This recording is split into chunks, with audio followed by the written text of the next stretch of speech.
প্রিয় শিক্ষার্থী বন্ধুরা, আমরা দেখতে পাচ্ছি যে হিসাব বিজ্ঞান নবম দশম শ্রেণী দশম অধ্যায় আর্থিক বিবরণী। আর্থিক বিবরণী অধ্যায়ে যদি আমরা দেখতে পাই যে উদ্দীপকে সুনাম ডেবিটে রয়েছে 20,000 টাকা, তাহলে সুনামকে আমরা স্থায়ী সম্পদ হিসাবে আখ্যায়িত করব বা সুনামকে স্থায়ী সম্পদ হিসাবে গণ্য করব। এবং উদ্দীপকের সমন্বয়ে যদি আমরা দেখতে পাই যে সুনামের 20% অবলোপন করো, তাহলে কিন্তু এই 20,000 টাকার 20% অবলোপন হবে 4,000 টাকা। অর্থাৎ এই 4,000 টাকার একটি সমন্বয় জাবেদা হবে।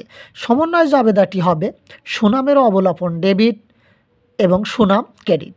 সুনামের অবলোপনকে আমরা পরিচালন ব্যয় হিসাবে গণ্য করব এবং সুনামকে স্থায়ী সম্পদ, যেহেতু সুনাম ক্রেডিট হয়েছে এই কারণে সুনামকে আমরা স্থায়ী সম্পদ হ্রাস হিসাবে গণ্য করব।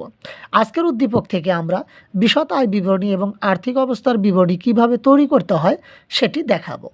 আমরা দেখতে পাচ্ছি যে সমন্বয় জাবেদায় সুনামের অবলোপন রয়েছে 4,000 টাকা, যা পরিচালন ব্যয়। এই কারণে আমরা বিশদ আয় বিবরণীতে পরিচালন ব্যয়ে সুনামের অবলোপন 4,000 টাকা লিখব, কেননা সুনামের অবলোপন এই 4,000 টাকাই হচ্ছে পরিচালন ব্যয়। এবং আর্থিক অবস্থার বিবরণীতে সুনাম হচ্ছে স্থায়ী সম্পদ, তাই স্থায়ী সম্পদের হেডলাইনে আমরা লিখব সুনাম 20,000 টাকা।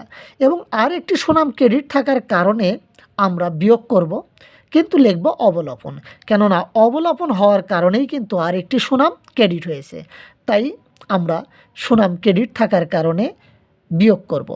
20,000 টাকা থেকে 4,000 টাকা যে সুনামটি ক্রেডিট হয়েছে সেটি বিয়োগ করলে বিয়োগফল পাবো 16,000 টাকা। এই 16,000 টাকাই হচ্ছে সুনামের নিট সুনাম বা প্রকৃত সুনামের পরিমাণ।